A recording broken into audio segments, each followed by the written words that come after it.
ways that criminals obtain someone's personal information on an individual is by going or searching through their garbage. They try to gather as much information as possible on an individual in order to create a profile.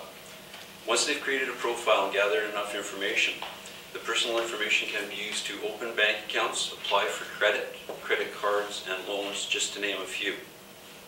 If successful, these types of crimes can have lasting effects and be very devastating.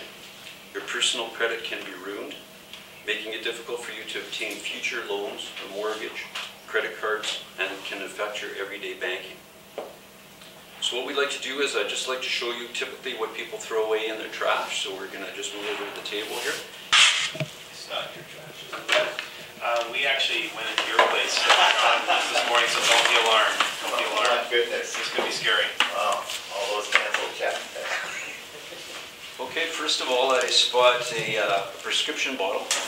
So with the information on there, we have particulars of the person that is subscribed to. There's a doctor's name, address at the pharmacy, and things like that. Now, what could be done with this is, other than just having the information, personal information of the person, someone could call the pharmacy, call the doctor, say that their prescription has been stolen or lost, and get it reissued, and they could attempt to do a fraud that way and obtain drugs or prescription.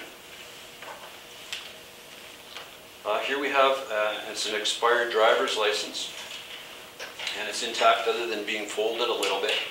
Now again, the important thing is there's a lot of information. You have address, name, birth date, the driver's license number itself, and things like that. And the other thing is that this document itself could be used for fraud or forgery. Someone could put their own photo on there.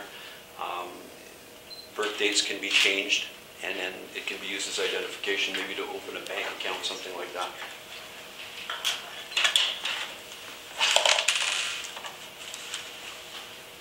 Okay, here we have it's an expired credit card.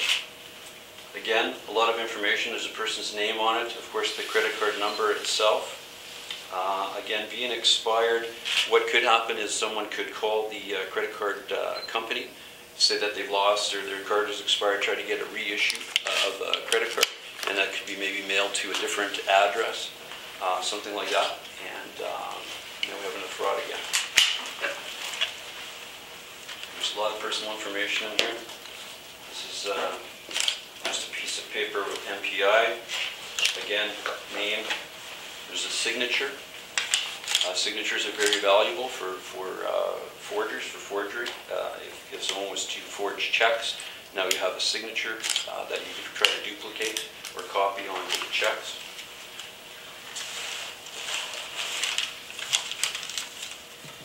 Here we have a credit card statement. Again, it's all intact. It's not torn, ripped, shredded or anything. Lots of information on here.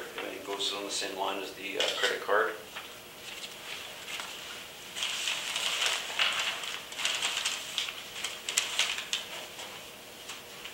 Okay, here we have a voided check that's been torn in half. What's of interest, again, there's a lot of information on there. There's particulars of the person, identifies the bank address, of course has the account number, so even though it's torn, it's easily put together. Again, it could be copied, forged, and now criminals or whatever would have the full banking information in regards to this account.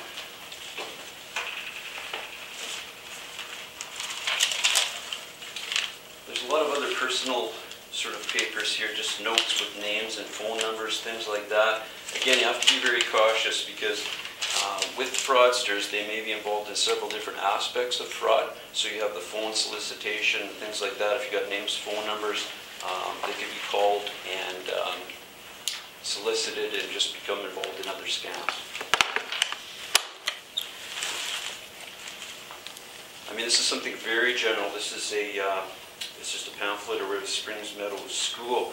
What's important about this is when they're trying to build a profile on an individual, they try to gather whatever information they can. So if you have something like this, you would have names of maybe children with the same name as your target, so you're gaining information and building, again, that profile.